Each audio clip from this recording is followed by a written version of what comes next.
Hey everyone, Douglas here from the Growth Collective. Today we're diving into the do's and don'ts of closing real estate deals, and trust me, it all starts with building the right relationships. In fact, I'll share how we closed our very first deal with the power of relationships and the key lessons we learned along the way. But before we dive in, don't forget to hit the subscribe button so you can stay ahead with more insights on real estate investing and scaling your business online. Let's jump in. It kind of started when I realized the power of knowing the right people and who to go to and how to get things done without knowing everything that has to get done. So that's kind of a broad comment, but let's talk real estate investment terms. So like our first deal as a company was back in 2014. And some of you have heard that story before, so I'm not going to rehash everything, but it was essentially, there was an individual named John who sent over information about this property in New Jersey. And I reached out to John and I said, hey, John, I might know some people who would be interested in this particular deal. Would it be okay if we, were able to joint venture or collaborate on this particular property together in this property deal? He was buying the property. He didn't own the property yet. He was just under contract. And his goal was to get an investor to buy it from him before he had to close. That was his very clear, objective. And so when I asked him the question if he would mind if we helped him with that, he said, no problem at all. That would be great. Feel free to tell your people, tell whoever. I'm like, okay, well, here's my plan. I communicated very clearly. I'm like, look, we're going to send this out to our network, to our list. We're not going to blast it on like the internet, but we're going to send it directly to people in inbox and maybe some text messages, and I'll see what people's feedback is and I'll get back to you. But we need some paperwork. I said, John, we need to have some type of an agreement. So we went through, I think at that one, we did an option contract, which is just a certain type of paperwork as far as saying we have an option to buy this at a predetermined price. And we're going to trigger our option, assuming that we have an investor to take over our position. And that was fine. He was cool with it. We signed it up. We did the marketing. We got inquiries and investors interested. And long story short, we put the deal together. We both made money.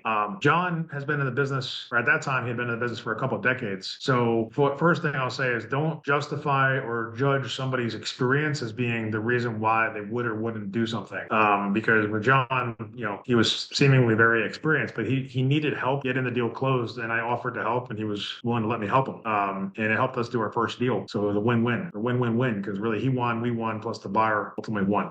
Fast forward a couple hundred deals later, right? Not every deal is that simple, and not every scenario, not every relationship, not every person will value what you bring to the table, what I bring to the table the same way. Of course, they're not going to see it the same. And I was at a meeting today at the Sarasota RIA, and a gentleman who was talking named Pete Fortunato, very experienced guy. He talked about like a lot of different things, but what I heard him talk about also was like, it's really about them. Like, what can you do to help them? And then naturally by helping them, it will potentially help you. Usually if there's like a good fit, if you're bringing real value that serves both the other person, in this case, let's say wholesaler or a seller or an agent, and then, depending on the deal, it could be the other way around. And so, case in point, this week, and I'm not going to go into details or names, but I hope that things will work themselves out. Let me say it this way, not even just this week, like just today, like right before I got on the meeting, there's two particular individuals. It's not anybody in this room, right? So hopefully it's never anybody in the room here, because this is not something that I believe in as far as culture. I think that the culture and the value structure for this group and the people that we associate with, the people that are even not here right now, but the people I know that are part of the group, it doesn't align with what I'm going to explain to you. So we have this deal presented to us by an individual who I know fairly well. I don't know him like super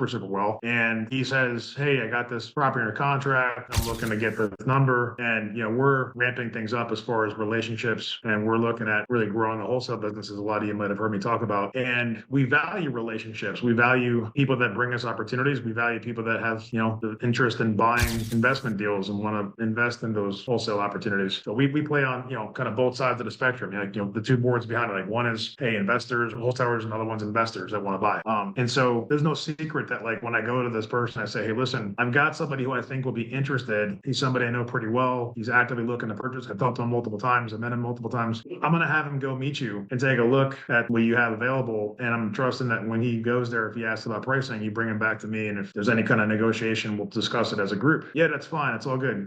Everything's acknowledged. One of my team members made sure it was the same thing. Going on the handshake agreement, right? And come to find out today, that there was some additional conversation, which is expected to some extent, but that the roads are not all pointing back to us. Like, even though elements of how I positioned everything was already clearly explained. And the fact is that without this particular individual that we sent, to go look at this opportunity, that is an investor who's been qualified as an investor, who is ready to buy, who's ready to do a deal, without him going there, this other individual may not have a deal to do. do. Okay, to know that, like these are the things that we need to know. It's unfortunate, but there's a lot of people that are in this business just to for like a feeling or like it's almost like a greed kind of thing. I don't know. It's I don't want to classify them as that and saying they're greedy, but there's people that will do things that don't make any logical sense just to get a deal done. And like what I'm framing this out as is what's going on with one particular transaction where we brought an investor to another person who we know, both of these individuals we know fairly well, and I trust both of them fairly deeply, like where I feel like they wouldn't do something out of the ordinary. And now it comes to, oh, well, so-and-so,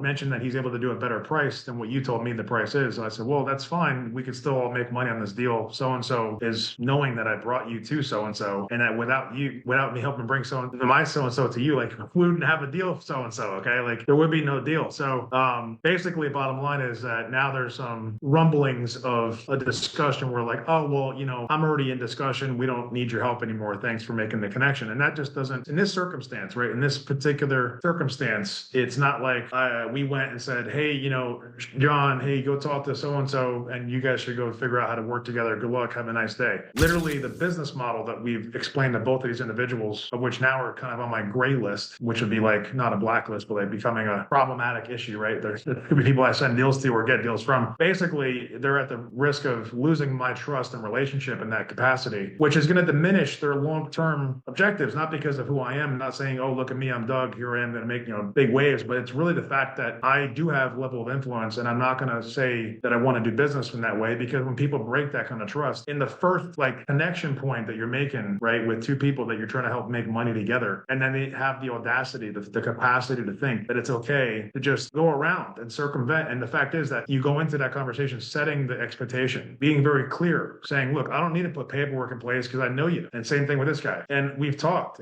extensively, and yet there's still an advantage being taken advantage in that sense. So anyways, I'm hopeful that the right thing takes place. I've made comments to these individuals, and so has my team, to just let them know that like this is the expectation. It's not even a slam dunk of a deal. Like at the end of the day, this particular property we're talking about that the other individual has a contract on has been flood damaged. It's been dilapidated. It's very low quality. It's a low price point. There's a margin of maybe 5 to 10 grand of a benefit to our company. But the fact is, I'm not just going to say, let it go. Okay. Because and I don't want you guys to do that either. I want to empower you all to carry a certain posture of controlling what's right, like the integrity of your business, right? So in other words, you have to not be necessarily offensive, but we also don't want to just be complacent either. Thanks for watching. As you've seen, relationships are the cornerstone of real estate success.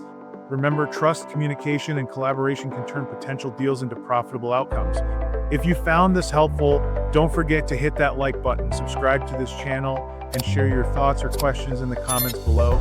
Let's build a community where we grow and succeed together. See you in the next video.